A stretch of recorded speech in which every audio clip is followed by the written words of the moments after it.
We're going to do an attempt to repair on this shingle. As you can see, the shingles surrounding it are not damaged.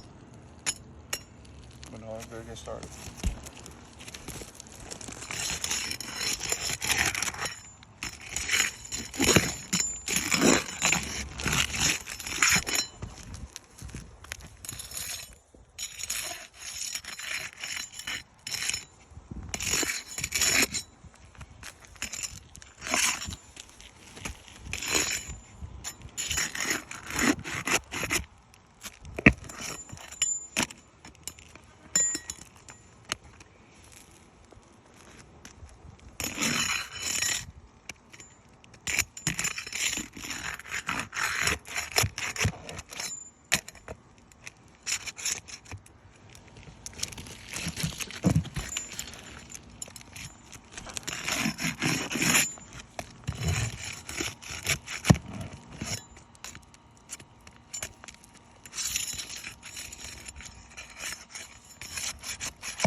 I'm just barely lifting the shingle so my hammer could pass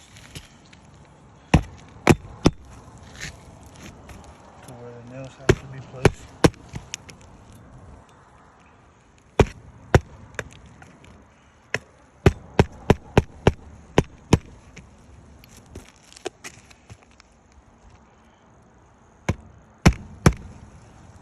As you can see, if I swipe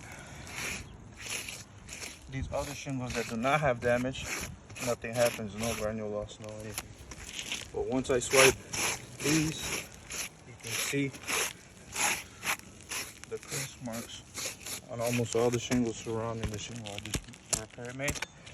I did not go over 45 degrees, just lifted the shingle up less than 45 degrees so I could place the nail where it needs to go.